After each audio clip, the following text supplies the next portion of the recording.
The lower markets of Kalem Station smelled like burning oil and alien spices, and something Lyra Vasquez could never quite name, no matter how many years she spent among the stars. She walked alone through the narrow corridors, where traders from 100 different worlds shouted prices in languages her translator could barely keep up with, and where creatures she had never seen before sat in cages stacked 3 high against the walls. Lyra was a xenobiologist and a former combat medic serving aboard the independent survey vessel Orion Spite, and she had seen enough of the galaxy to know that beauty and cruelty lived side by side in places like this. She was not shopping for anything in particular when she heard it. A sound so small and so broken that it almost disappeared beneath the noise of the crowd. It was a chirp, but not a happy one, and it came from behind a waste reclamation unit tucked into a corner where the lights flickered and the floor was stained with things she did not want to identify. Lyra stopped and listened, and when the sound came again, she crouched down and looked behind the unit. There was a crate made of dark metal, and it had Drathari glyphs scratched into the side, and her translator processed them slowly before feeding the words into her earpiece. Cold, genetic failure, no value. She pulled the crate out carefully and opened the lid, and what she found inside made her breath catch in her throat. It was a dragon, or at least it was supposed to be one. The Drathari were famous across the galaxy for their war dragons, called Veilkun, and those creatures were terrifying things as large as shuttlecraft, with scales like black iron and the ability to breathe superheated plasma and survive the vacuum of space. This was not that. This creature was barely the size of a house cat, and its scales were not the deep obsidian that marked a proper Veilkun, but a dull and faded gray that looked like ash after a fire has gone cold, and its wings were crumpled and folded wrong against its body, as if they had never been given the chance to open properly, and one of its 2 small horns was crooked, bending to the left in a way that would have been funny if everything else about the scene was not so sad. The creature looked up at her with eyes that were too large for its face, and they were gold, but dim like a candle running out of wax. It flinched when she reached her hand toward it, but it did not bite, and it did not hiss, and it just pressed itself deeper into the corner of the crate, and made that same broken chirping sound. "What happened to you?" Lyra whispered. "Ah, the human found our garbage." She looked up and saw a Drathari merchant standing over her with his arms crossed and his sharp teeth showing in what might have been a smile, or might have been contempt. He was tall and covered in dark green scales, and he looked at the creature in the crate the way someone might look at a stain on their boot. "That is a dwarf Veilkun," he said. "They are born sometimes when the bloodline produces an error, and they cannot breathe plasma, and they cannot survive vacuum, and they cannot fight, and they are a disgrace to the species." "So you threw him in the trash," Lyra said, and her voice was flat and careful in the way it got when she was trying very hard not to say something she would regret. The merchant shrugged with a gesture that involved all 4 of his arms. "We usually destroy them at birth, but this one was overlooked, and then it was not worth the effort, so it was discarded, and it will die within a day or 2 anyway, so there is no need to concern yourself." Lyra looked back at the creature, and it was watching her now with those dim gold eyes, and it had stopped chirping, and it was just looking at her as if it was trying to understand whether she was another thing that would hurt it. Something else entirely. She reached into the crate again slowly, and this time the creature did not flinch, and when her fingers touched the top of its head, it was warm, and she could feel it trembling beneath her hand. "How much?" she said. The merchant laughed, and it was not a kind laugh. "You want to buy genetic waste. How much?" He waved one of his hands dismissively, and said, "Take it, and do whatever humans do with broken things, and I do not care." Lyra lifted the creature out of the crate, and it was lighter than she expected, and it fit against her chest like it had been made to be held there, and she tucked it inside her jacket, where it could feel her heartbeat, and the trembling slowed just a little. She bought nutrient paste from a food stall and a thermal blanket from a supply vendor, and she walked back through the crowded corridors of Calum Station with a dying dragon pressed against her ribs. The crew of the Orion Spite stared. When she walked up the boarding ramp, Hask, the ship's engineer, who was a Torvan built like a wall of muscle and bad attitude, looked at the small gray head poking out of her jacket and said, "What is that?" "His name is Ember," Lyra said. "It does not have a name. It has a built-in expiration date," Hask replied. Captain Moreau, who had served with Lyra long enough to know that arguing with her was like arguing with a bulkhead, just sighed and rubbed the bridge of his nose and said, "Vasquez, please tell me you did not just adopt an alien creature without authorization." "I did not just adopt an alien creature without authorization," Lyra said, in a tone that made it very clear she had absolutely done exactly that. The ship's medic, an Aelori named Dr. Thesson, scanned Ember with a handheld diagnostic unit, and the results scrolled across the screen, and none of them were good. Multiple organ deficiencies, malformed fire glands, calcium depletion in wing, bones, compromised immune markers. Projected lifespan was listed as negligible, which was a medical way of saying this creature was not going to make it. Dr. Thesson looked at Lyra with her wide silver eyes and said, "Commander, this animal is dying, and there is very little we can do."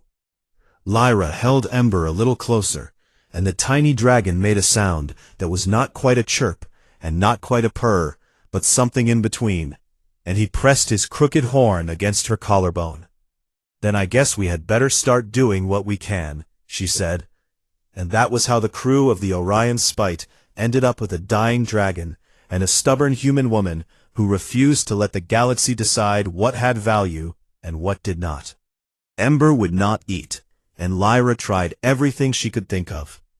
From the nutrient paste she had bought on Calum Station, to protein strips meant for the crew, to a paste she made herself by grinding up mineral supplements and mixing them with warm water. He just turned his head away and made a thin whining sound, and pressed himself into the corner of the thermal nest she had built for him out of spare engine insulation and heating coils she had borrowed from the cargo bay. Lyra did not sleep much during those first 7 days.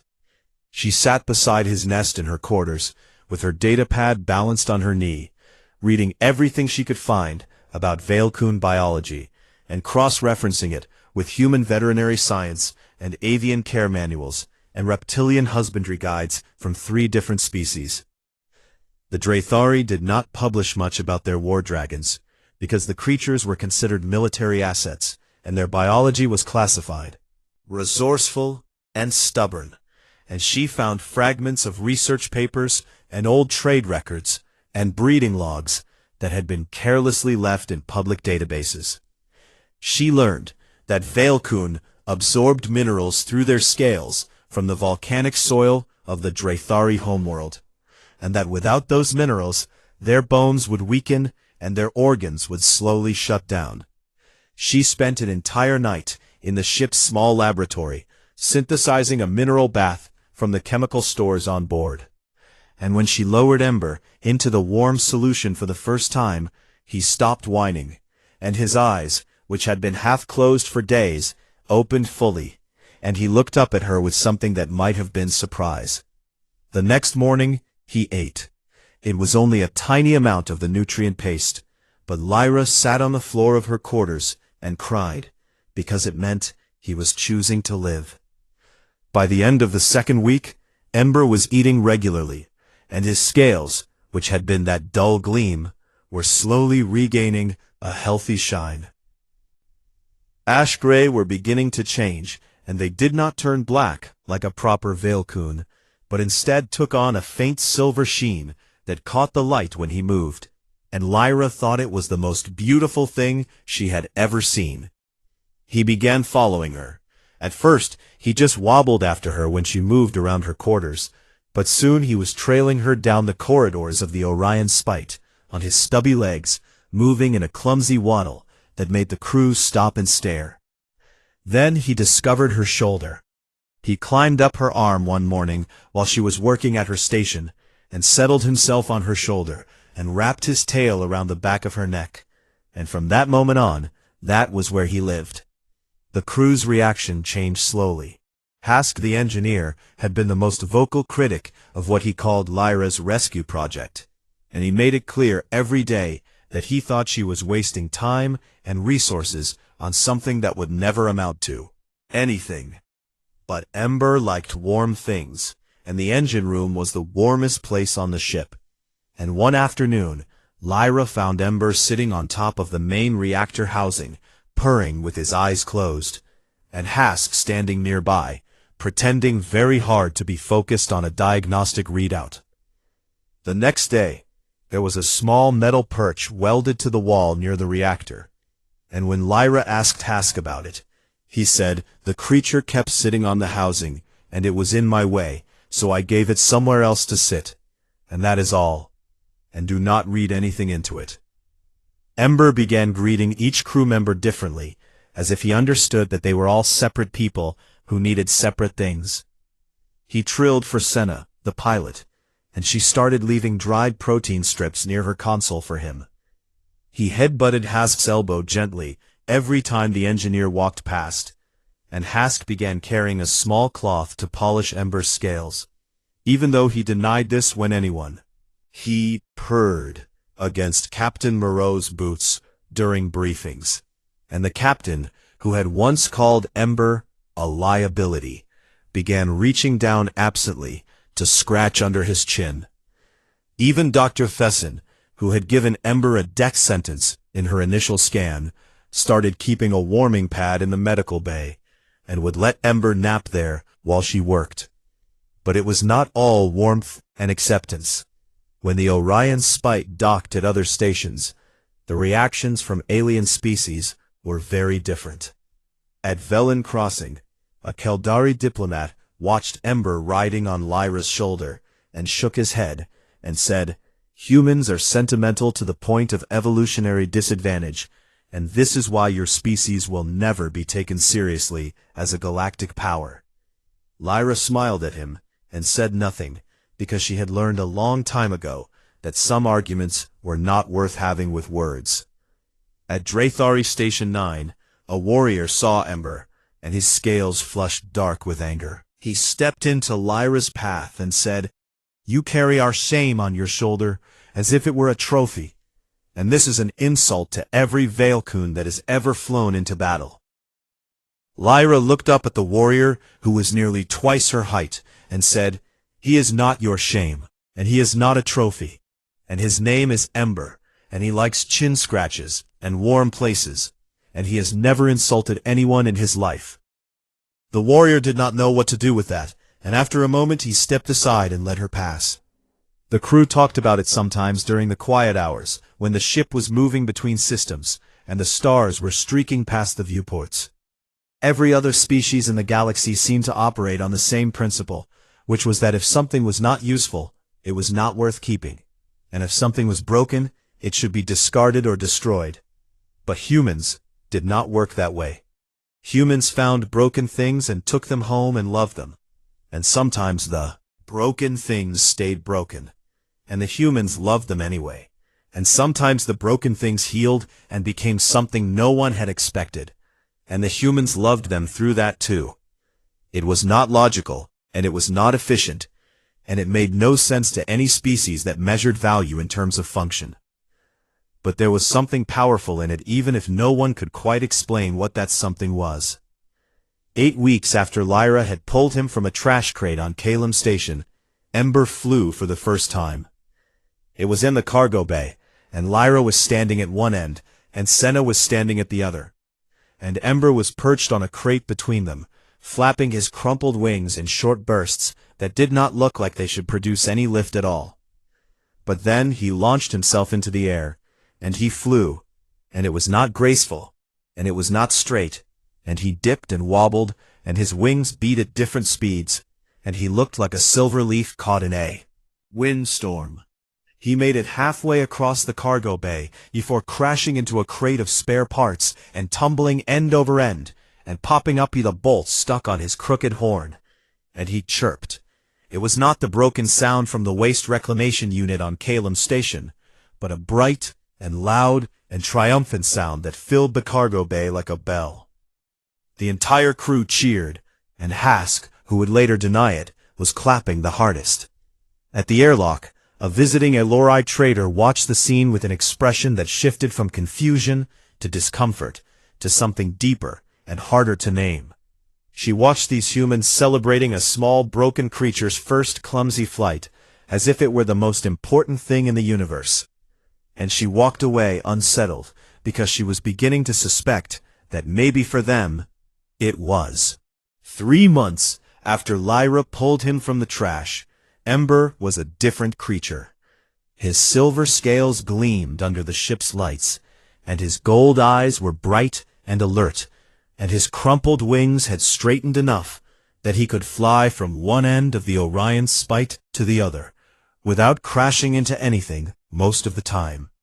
He was still small, and he was still not what a Veil-Kun was supposed to be, and he could not breathe plasma, and he could not survive in vacuum, and by every standard the Draethari used to measure their war dragons, he was still a failure. But something strange was happening.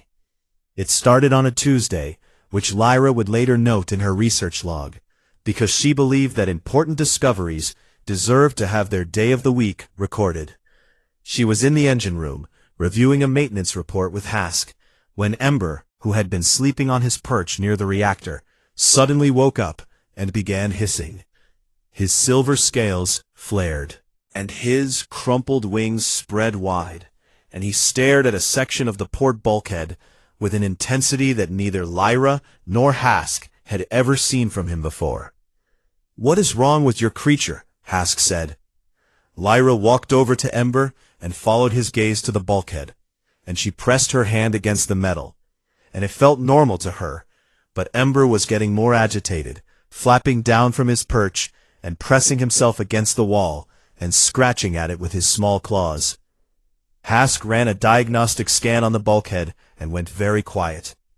There was a microfracture in the coolant pipe behind the wall, and it had not yet begun to leak, but the thermal signature around the fracture was elevated by a fraction of a degree, and that fraction was so small that the ship's sensors had not flagged it. But Ember had felt it. Hask repaired the pipe, and if it had ruptured while they were in transit, the coolant loss could have caused the port engine to overheat, could have forced an emergency shutdown, which in deep space could have been very bad. Lucky, Hask said, but he did not sound like he believed it was luck. It happened again 4 days later, when Ember began chirping urgently near the reactor, and would not stop until Dr. Fesson scanned the area, and found that a microfracture was developing in the radiation shielding. If it had gone undetected for another 48 hours, the crew quarters on Deck 2 would have been exposed to low-level radiation. And it happened again a week after that, when Ember refused to enter the cargo bay and threw himself against Lyra's chest every time she tried to carry him inside.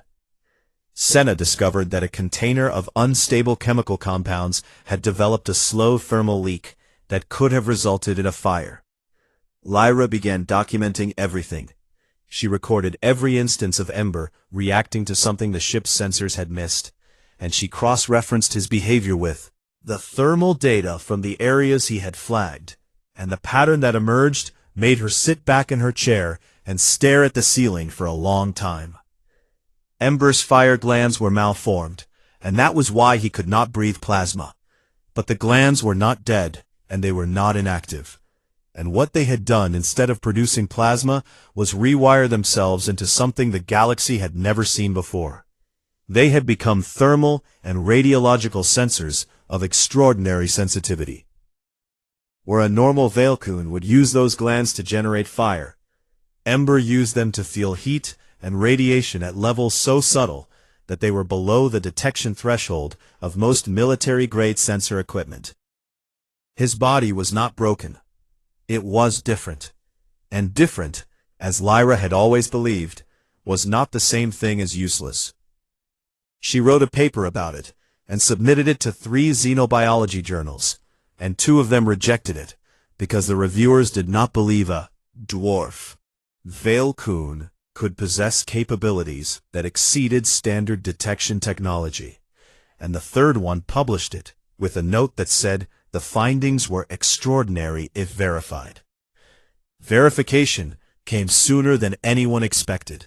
The Orion Spite was on a routine survey mission in the Caleth binary system, which was a pair of unstable stars that orbited each other in a slow and violent dance, and the crew had been contracted to collect radiation data from the system's outer ring. Senna was at the helm, calculating a jump trajectory that would take them into the inner ring for a closer scan, and Captain Moreau had approved the route, and everything was proceeding normally. And then Ember went berserk. He launched himself off Lyra's shoulder, and flew to the navigation console, and landed on it, and spread his wings, and screeched, and it was not a chirp, and it was not a trill, and it was a sound none of them had ever heard him make before, and it was raw, and desperate, and terrified. Senna tried to shoo him away, but he would not move, and he clawed at the console and screeched again, and Lyra felt something cold move through her chest, because she had never seen him like this. "Hold position," she said. Captain Moreau looked at her and said, "We have a schedule, Vasquez." "Hold position," she said again, and her voice was the voice she used when she was not asking. Moreau hesitated, and then nodded, and Senna killed the jump drive. 30 seconds later, the binary stars produced a coronal mass ejection of such violence that it tore through the exact coordinates they would have occupied, like a wall of fire, moving at a significant fraction of the speed of light. The bridge was silent. Everyone stared at the view screen, where the ejection was still blazing across the darkness, and then they looked at Ember, who was sitting on the navigation console, with his wings folded, and his head tilted to one side, as if he was wondering why everyone looked so pale. "He felt it," Lyra said quietly. "He felt the thermal buildup before it happened." Hask, who never showed emotion, put his face in his hands and sat down. The story spread the way stories do in space, which is slowly at first, and then all at once. A human crew had been saved by a dwarf Veilcoon that could sense thermal events before they occurred, and the creature had been pulled from a trash crate on Calum Station, and was the size of a house cat, and had a crooked horn. A human frigate captain contacted the Orion Spite and asked if Ember could be brought aboard during a dangerous nebula transit. Ember sat on the frigate's sensor console and chirped whenever the thermal reading spiked, and the frigate made it through without a scratch. A Xeno Research Institute on Velos Prime requested permission to study Ember, and Lyra agreed on the condition that studying meant observing and not touching. Watching a small silver dragon steal food from their cafeteria and nap on their equipment. The Draethari heard about all of it, and they were furious. A cull had been turned into a celebrity, and a genetic failure was being treated as though it had value, and the humans were parading Draethari's shame across the galaxy as though it were something to celebrate. But through all of it, Ember remained exactly what he was. He had no idea he was famous, and he had no idea he was extraordinary, and he did not understand that he had saved lives and changed minds and rewritten the rules of what a Veilcoon could be. He knew that Lyra's shoulder was his favorite place, and that Hask's engine room was warm, and that Senna kept protein strips in her pocket, and that Captain Moreau's boots were good for sleeping against. He knew that when he did zoomies through the corridors at 3 in the morning, the crew would groan and then laugh, and that when he stole Hask's welding goggles and wore them on his head, everyone made sounds of delight that made him feel safe. He was small and goofy and affectionate, and he loved warm places and chin scratches and the sound of Lyra's heartbeat when she held him against her chest. He was not a weapon, and he was not a sensor array, and he was not a scientific breakthrough. He was just Ember. And that was the part the galaxy could not understand. Because joy does not need a reason, and love does not need a function. And the humans had known that all along. Then one morning, a transmission arrived on the Orion Spite, marked with the official seal of the Draythari High Command. And Captain Moreau read it, and his face went tight, and he called Lyra to the bridge. The Draythari wanted Ember returned. He was classified as Draythari biological property, regardless of his deficiencies, and under interspecies trade law, they had every right to reclaim him for what they called proper disposal. Lyra read the transmission twice, and then looked at Moreau, and her jaw was set, and her eyes were hard, and she said two words: absolutely not. The Draythari warship, Keth Varun, dropped out of faster-than-light travel at the edge of Kalem Station's jurisdiction, and it was not a small ship. It was a cruiser built for intimidation, with a hull of dark iron plating and weapon arrays that glowed with a faint red heat, and it carried a full complement of war dragons in its hold, which meant that somewhere inside that ship there were creatures the size of shuttlecraft, with black scales and plasma breath, and the ability to tear through a station's hull like paper. Commander Falcon Drevos stood on the bridge of the Keth Varun. He was enormous, even by Draythari standards, with scales so dark they were almost black, and scars running across his jaw from battles he had fought when he was young. He looked at Kalem Station on his view screen with the expression of someone who had come to collect what was his and did not intend to be patient about it. He sent a transmission to the Orion Spite that was simple and, "You have Draythari biological property in your possession, and you will return it immediately, or there will be consequences." Captain Moreau received the transmission, and looked at Lyra, who was standing on the bridge with Ember on her shoulder, and Ember was watching the view screen with his head tilted, and his gold eyes curious, as if the massive warship was an interesting bird he had not seen before. "Vasquez," Moreau said carefully, "that is a Draythari cruiser." "I can see that," Lyra said. "We are a survey vessel with 2 light cannons and a shield generator that Hask describes as optimistic." "I am aware," Lyra said. "They have war dragons. We have Ember," Lyra said, and she scratched under his chin, and he purred. Moreau closed his eyes for a moment, and then opened them, and said, "I will contact the Galactic Trade Council." What followed was a week of diplomatic chaos. The Trade Council convened an emergency arbitration session at Kalem Station, and representatives from dozens of species were called in to weigh the case, and the Draythari argument was simple, and backed by centuries of established law. Velkun were Draythari biological property, and this had been recognized by every major interspecies treaty since the founding of the Trade Council, and it did not matter that the creature had been discarded, because the act of discarding did not transfer ownership, and the creature was still genetically Draythari, and therefore subject to Draythari authority. Multiple species sided with them. The Keldari representative said that property law was the foundation of interstellar commerce, and that if species could simply claim abandoned biological assets, the entire system would collapse. The Vorath delegate said that genetic material belonged to the species that produced it, and this was a matter of biological sovereignty.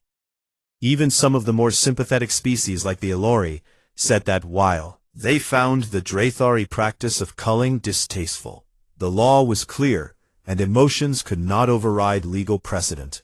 Lyra sat through all of it, with Ember in her lap, and she listened to every argument, and she took notes, and she did not interrupt. When it was her turn to speak, she stood, and Ember climbed to her shoulder, and she looked at the assembled representatives, and she did not talk about property law. She talked about bonds. She invoked a rarely used human legal framework called sapient bond precedent, which had been developed on Earth centuries ago, when humans had first begun to understand that the relationships between people and the creatures they cared for were not simply matters of ownership, but something deeper and harder to define. The framework argued that when a creature formed a genuine bond with the caretaker, and when that bond was reciprocal and observable, then the creature had a right to choose, and that choice superseded property. Claims. Falcon Drevos, who had been standing in the back of the chamber with his arms crossed, laughed, and it was a low and rumbling sound that vibrated through the floor. Animals do not choose, he said. They respond to stimuli, and they follow whoever feeds them. And this is not choice, and it is not a bond, and it is a human fantasy. The murmuring in the chamber suggested that most of the alien representatives agreed with him. But the human delegation, which had arrived 2 days earlier, aboard 3 patrol ships that had been dispatched by Earth's colonial authority, requested a demonstration. The arbitration chamber was cleared, and Ember was placed in the center of the room on a small platform. On one side stood Falcon Drevos and 6 Drethari warriors in full ceremonial armor, and they were massive and imposing, and they radiated the kind of power that made other species step back. On the other side stood Lyra, alone, kneeling. Chamber was silent, and every eye was on the small silver dragon standing on the platform with his crooked horn and his not-quite-right wings, looking at both sides with his gold eyes. Drevos made a sound in the back of his throat that was a Drethari call used to summon Valkun, and it was deep and resonant and coded into the genetics of every dragon his species had ever bred. Ember's head turned toward the sound, and his scales rippled, and something ancient and biological responded to that call, because it was in his blood, and his bones, and his DNA. The Drethari warriors shifted with confidence. Then Ember turned away from them. He hopped off the platform, and his stubby legs carried him across the floor in that clumsy waddle that made him look like he was always about to fall over. And he walked past the center line, and past the point of no return, and he reached Lyra, and he climbed up her arm the way he had done 1,000 times before. Under her chin, and he wrapped his tail around her neck, and he pressed his crooked horn against her collarbone, and he purred. The sound was so loud that the translation systems in the chamber picked it up and broadcast it through every speaker in the room, and it was a deep and steady vibration that sounded like a small engine running on contentment. The chamber was silent. Drevos stared at the small silver dragon pressed against the human woman's throat, and for the first time since he had arrived, his expression was not anger or contempt, but something else entirely, and it looked almost like confusion. The Keldari representative had nothing to say. The Vorath delegate sat down. The Aelori ambassador wiped her eyes with a gesture she tried to hide behind her datapad. The head arbitrator, an ancient Thessan who had presided over trade disputes for longer than most species had been spacefaring, looked at Ember, and then at Lyra, and then at the Drethari delegation, and she was quiet for a long time. When she spoke, her voice was calm and measured. This council recognizes that existing property law does not account for what we have witnessed here today, and we are therefore establishing a new precedent, effective immediately. She called it the Ember Doctrine. It stated that any creature which demonstrates clear and observable preferential bonding with a caretaker cannot be reclaimed as mere property, and that the bond itself constitutes a form of mutual agreement that supersedes prior ownership claims. Drevos was furious, and he argued, and he threatened, and he said that the Drethari would not recognize this ruling, and that there would be consequences. But the ruling stood, and the Kethvoran departed Kalem Station with its war dragons, and its weapons, and its wounded pride, and Ember watched it go from the observation deck of the Orion Spite, while sitting in Lyra's lap. As the Drethari delegation filed out of the station, one of Drevos's junior officers lingered at the airlock. She was young for a Drethari, with scales that were still more green than dark, and she looked at Ember on Lyra's shoulder, and she studied him for a long time, and then she asked a question. Does he really just sit with you for no reason? Lyra looked at the young officer, and she smiled and said, "That is the reason." The officer stood there for a moment longer, and something shifted behind her eyes, like a wall developing its first crack. And then she turned and walked away, down the corridor toward her ship. She did not look back. But Lyra had the feeling that something had changed in her, and that it would keep changing for a long time. On the bridge, Hask watched the Drethari warship shrink to a point of light on the view screen, and then disappear. "That," he said, "was the most ridiculous legal proceeding I have ever witnessed." Ember chirped from Lyra's shoulder. "And you," Hask said, pointing at the dragon, "are the most ridiculous creature in the galaxy." Ember flew over and landed on Hask's head, and the engineer did not remove him. And if anyone noticed that Hask was smiling, they had the good sense not to mention it. 1 year after Lyra Vasquez pulled a dying dragon from a trash crate on Calum Station, the galaxy was a slightly different place. It was not a dramatic change, and there were no wars fought over it, and no empires fell, and no treaties were torn apart. But something had shifted in the way species talked to each other and thought about each other. And the shift had started with a small silver creature with a crooked horn. The Ember Doctrine had been intended as a narrow legal ruling about one specific dragon and one specific human, but it did not stay narrow for long. Within 3 months, it had been cited in 14 separate arbitration cases across 8 star systems. And in each case the question was the same, which was whether a living creature could be treated as property when it had formed a bond with someone who cared for it. A Kaldari colony on the Outer Rim had a tradition of euthanizing hatchlings that did not meet genetic standards, and a human nurse named David Chen, who had been stationed at the colony's medical facility, refused to participate, and when the colony administrators ordered him to comply, he invoked the Ember Doctrine and took the brood of 7 rejected hatchlings into his own care. The administrators were outraged, and they filed a complaint with the Trade Council, and the council ruled in David's favor, and the 7 hatchlings grew up in a human-run nursery on the colony, and 3 of them turned out to have a rare bioluminescent ability that had never been documented before, because no one had ever let them live long enough to develop it. And a Lori research team that had spent decades studying cognitive science began a new program focused on interspecies bonding. And their early findings suggested that creatures who bonded with caretakers showed measurable improvements in neurological development and stress recovery and immune function. And the lead researcher published a paper that said, "We have spent centuries studying what makes species strong, and we overlooked the most obvious variable, which is that connection itself is a form of strength." And among the Drethari, something quieter and more dangerous was happening. It started with the young officer who had spoken to Lyra at the airlock on Calum Station, and her name was Kale Thessa, and she went back to her homeworld, and she could not stop thinking about what she had seen. She could not stop thinking about a small silver dragon choosing a human woman over the warriors of his own species. And she could not stop thinking about the sound of his purring filling that arbitration chamber. And she could not stop thinking about Lyra's answer. That is the reason. Kale Thessa began talking to other young Drethari, and she discovered that she was not the only one who had questions.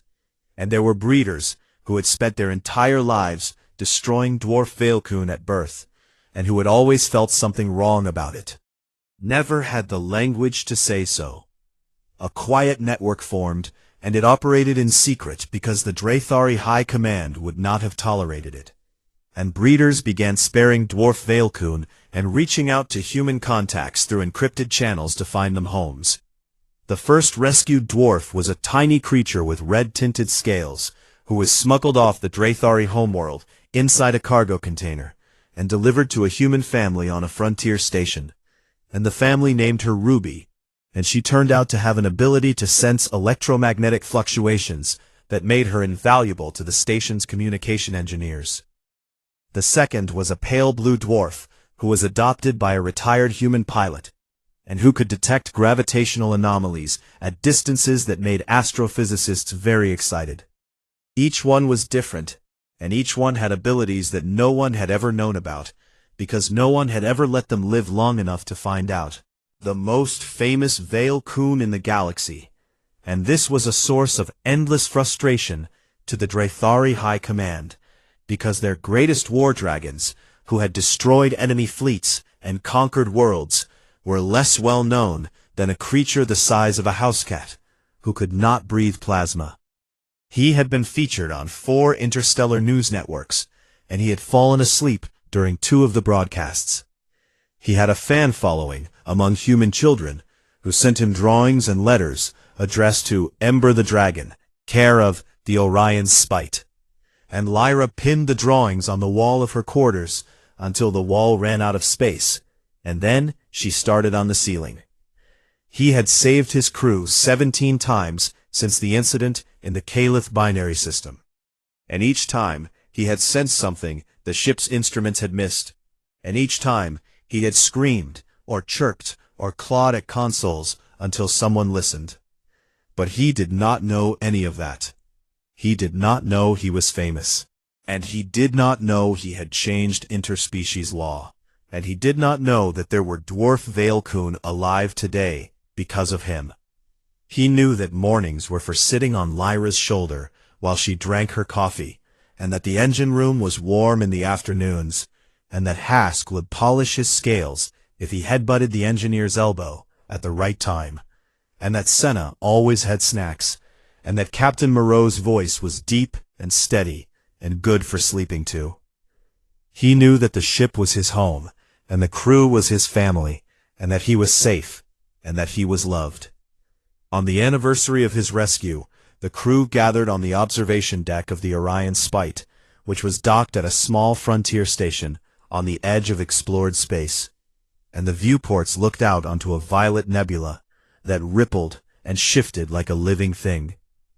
Senna had made a cake using ingredients she had traded for at 3 different stations, and it was lopsided, and the frosting was an unusual color, but she had shaped it like a dragon, and everyone agreed it was perfect. Dr. Thesson had analyzed Ember's latest health scans, and his organs were stable, and his scales were strong, and his projected lifespan had been revised from negligible to indeterminate, which was a medical way of saying no one knew how long he would live, because no Dwarf Veil Coon had ever been given the chance to find out. Hask had welded a new perch for Ember, made from the same metal as the ship's hull, and he had engraved it with a single word in Torvan script that translated roughly to worthy. Captain Moreau raised a glass and said, "To Ember," and the crew echoed him, and Ember chirped from Lyra's lap, where he was lying belly up with one wing draped over her arm, making that sound that was somewhere between a purr and a snore. Later, when the celebration had wound down, and the crew had drifted off to their quarters, Lyra sat alone on the observation deck, with Ember sleeping in her lap, and the violet nebula painting the room in soft purple light. Hask walked in to retrieve a tool he had left behind, and he stopped in the doorway and looked at them for a moment. Lyra with her hand resting on the small silver dragon, and Ember with his crooked horn and his not quite right wings, and his total and complete trust in the woman who had found him in a trash crate and decided he was worth saving. Hask stood there for a long time, and then he spoke quietly to no one in particular. Every species out here is trying to build the perfect weapon and the perfect soldier and the perfect machine, and then the humans show up and they say, "Look at this weird little guy, and I love him," and somehow that changes everything. He picked up his tool and walked away, and he did not say anything else, because there was nothing else to say. The galaxy had always measured worth in firepower and efficiency and ruthless optimization, and it had always discarded the things that did not serve a purpose, and it had never understood why humans kept the broken things, and the small things, and the things that served no function at all. It had taken a runt dragon with crumpled wings and a crooked horn to teach them the answer, that joy was not a byproduct of strength. It was the point, and Ember, who was tiny and ridiculous, and gloriously useless by every standard the galaxy had ever used, was pure joy with wings. He slept in Lyra's lap with a nebula light on his silver scales, and he dreamed whatever small dragons dream about, and he did not know that he had changed the world. But he had, and the galaxy would never be quite the same again.